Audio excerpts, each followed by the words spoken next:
the thing I want to point out is it appears to me that especially in the Middle Eastern countries where the Shiite Islam is very strong, where they believe in the doctrine of the 12th Imam, who is supposed to be the Mahdi to appear, that they are beginning to believe that it's connected to this white horse rider. And I think that it's bizarre, but it's also extremely interesting because, again, to traditional Christian theology, the white horse rider would be the man identified as the Antichrist. And we've done some studies on Antichrist, and it doesn't necessarily mean, when we use Antichristos, it means anti is always against, but there's other meanings to that in Hebrew, isn't there? It doesn't just, well, explain that to people. Well, I mean, some people have the idea that Antichrist means that he is an imposter, a prototype. He's saying he's Jesus. Right, he's saying I'm the Messiah, etc., etc. Right.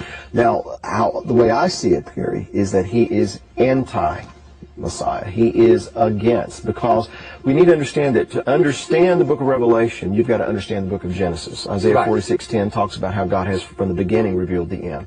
And so in the very beginning, what you see is two opposing seeds, two opposing, personalities, etc. Cain, Abel, Esau, Jacob, Ishmael, Isaac. They are related, but they oppose one another. And so I see it as the Messiah, or excuse me, the Anti-Messiah is against, he opposes. He opposes God in his temple and those who worship him. How would you oppose the true Messiah, which we know biblically is Jesus, Yeshua? How would you oppose him? In my opinion, based on 1 John, this is Bible now, 1 John chapter 1, chapter 2, and I think chapter 4, it mentions Ho Antichristos, or the Antichrist, 4 times. The word Antichrist. And it says it's the spirit that denies that Jesus is the Son of God. Right. So how would you be against Christ, against the Messiah? By denying his relationship with the Father. Right. And one of the main tenets of Islam, in fact, my friends that I have that are Muslim, when we get into, and we get in very peaceful discussions about this, that's where they believe in Isa ibn Maryam, or Jesus the son of Mary. They believe it or not, they believe Jesus was born of a virgin. Some people don't know that, but they do. And they believe he was a prophet. They believe he was a prophet. They believe that even the Quran mentions Mary, esteems her highly. So we have all that there.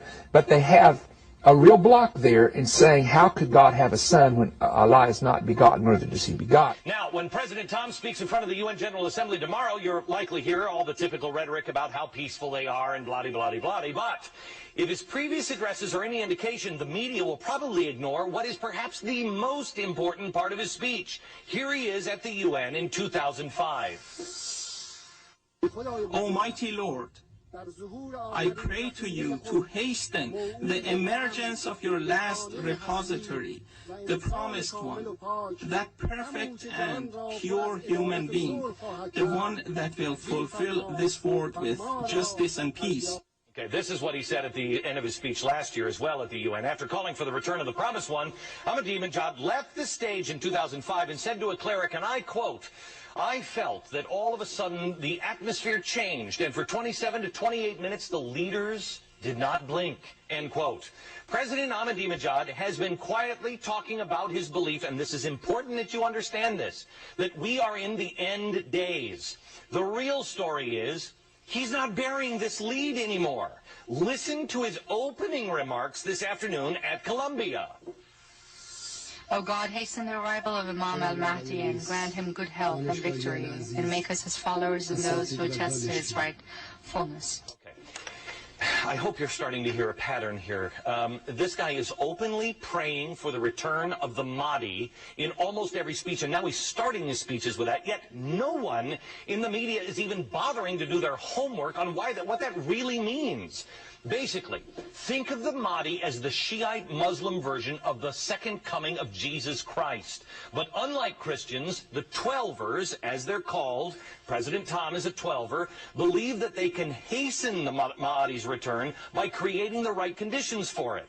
Unfortunately for us, those conditions are pretty simple. Chaos, war, bloodshed. Because only then can the Mahdi return with peace and justice. Think about that. Ahmadinejad must usher in chaos and war before he can fulfill his destiny. That is why he wants a nuclear program. That is why he threatens Israel in the West. And that is why he's killing our soldiers in Iraq. To him, the United States is the only thing stopping the war and chaos that he needs. And believe it or not, that makes us the great Satan otherwise known in the West to you and me as the literal Antichrist.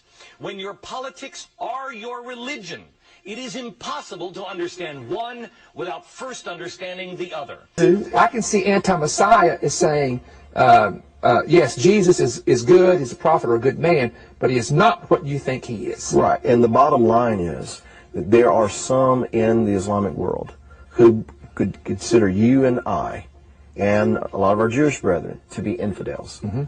And amongst these group in, these so-called fundamentalists and radicals. Pockets of places around the world, yeah. They feel like that you and I and others like us are infidels and that we are the enemy.